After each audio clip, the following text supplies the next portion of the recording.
2 secondes le plus important, puisque hashtag le plus important, puisque je suppose qu'avant de recevoir une invitation de postologue, vous n'avez pas entendu parler. Nous sommes une association très récente, on est en 2017, sur trois idées forces. La première, c'est que l'évolution un peu bipolaire de notre société, qu'on voit aussi dans d'autres sociétés développées, entre une frange mondialisée et le reste de la population qui a plus de mal à se projeter dans l'avenir, n'était pas ponctuelle mais durable, et qu'elle pouvait menacer la cohésion même de notre société. C'est pour ça qu'on s'appelle le plus important, car il y a certes l'urgence climatique, mais il y a aussi l'urgence de notre cohésion sociale.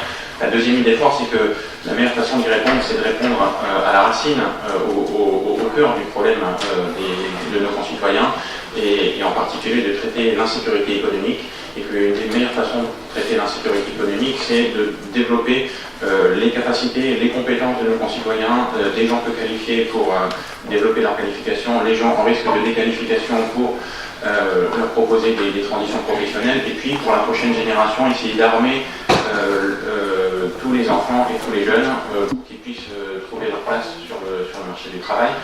Ce qu'on a appelé le développement du capital humain. Et la troisième idée forte, c'est d'agir à la fois sur 2 jambes, action et réflexion. La réflexion, c'est celle qui est la nôtre aujourd'hui, de faire des propositions concrètes les plus actionnables possibles auprès des pouvoirs publics pour éclairer la décision publique. Surtout sur des sujets qui concernent l'avenir et donc sur lesquels l'État a parfois moins de visibilité. Et donc c'est ce qui nous rassemble aujourd'hui. En parallèle de ce think tank, nous avons un action lab qui rassemble des professionnels aguerris, issus du secteur privé ou de tous horizons, et qui donne des conseils de nature business ou managériale à des projets de terrain. Et il y en a plein dans le secteur de l'éducation qui concrètement au quotidien aident les enfants à ne pas décrocher, aident les jeunes à s'insérer sur le marché du travail, aident les gens peu qualifiés à développer leur qualification, etc. pour faire accélérer leur croissance et multiplier leur impact social. Voilà, c'est ça le plus important, et je vous remercie encore d'être venu aujourd'hui et de consacrer cet après-midi de travail. Je passe la parole à Florent Forestier pour vous présenter le projet.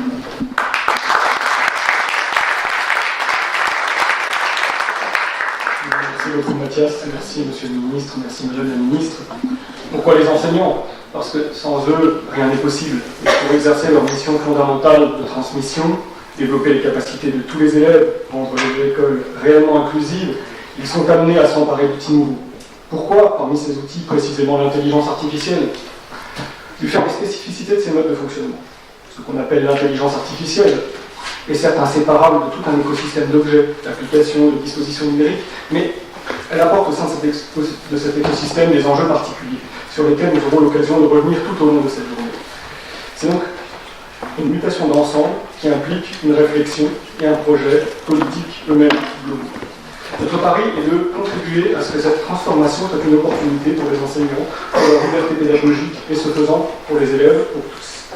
Cela bien sûr en s'appuyant sur ce que l'intelligence artificielle apporte. Meilleure compréhension des besoins et des difficultés spécifiques, de leurs mécanismes, et à travers cela, possibilité de développer des solutions bénéfiques à tous les élèves, aide à la décision, à l'organisation, pour les professeurs comme pour les élèves, la possibilité de personnalisation, permettant de prendre en compte les rythmes d'apprentissage de chacun, pour mieux transmettre un socle partagé de savoir et de compétences. Enfin, les opportunités de réexplorer les savoirs disciplinaires.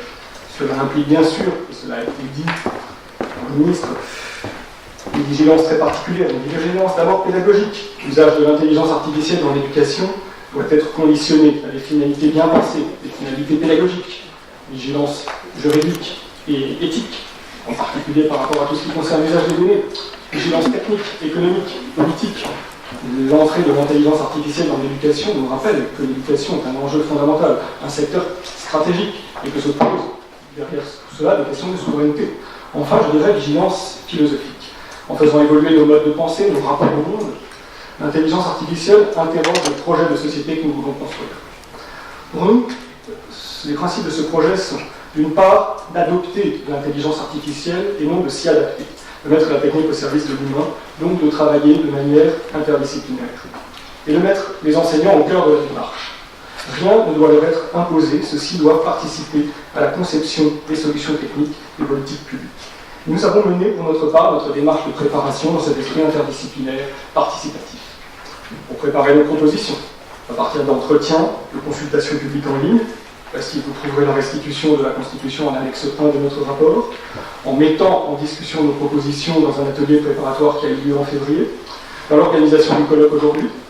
Celui-ci, d'une part, fait intervenir des personnalités qui apportent des perspectives directes, diverses, genre public, international, EdTech, terrain et enseignement, par la mise en discussion de toutes les propositions qui aura lieu maintenant dans des ateliers. Chaque proposition sera discutée dans un atelier et tous les participants seront invités à se répartir. Et enfin, par la manière dont, à partir de la restitution plénière qui aura lieu tout à l'heure, nous remettrons ensuite le rapport en chantier à partir de tout ce qui aura été dit, pour que la démarche soit vraiment participative et ce qui se passe aujourd'hui soit un commencement et pas un aboutissement. Avant de passer la parole aux intervenants, je voudrais remercier le Collège de France qui nous fait l'immense honneur de nous accueillir aujourd'hui. Je voudrais remercier le ministère de l'Éducation nationale et de la Jeunesse, en particulier la Direction du numérique pour l'éducation qui a bien voulu nous faire bénéficier de son expertise, de ses conseils, l'Inspection générale de l'éducation nationale, la Ligue de l'enseignement qui a accueilli nos ateliers préparatoires, les membres du comité scientifique, du comité d'organisation qui n'ont pas ménagé leurs efforts et que je remercie tous pour cela. Les participants et les participantes, évidemment, qui nous font l'honneur d'être présents, les intervenantes et les intervenants, enfin, auxquels je vais céder la parole. J'invite M. Bertrand Paillès, coordonnateur de la stratégie nationale de l'intelligence artificielle, à venir sur l'estrade, et j'invite les trois autres intervenants à venir s'installer à la table et je leur cède aussitôt la parole en vous remerciant encore tous et toutes d'être venus aujourd'hui.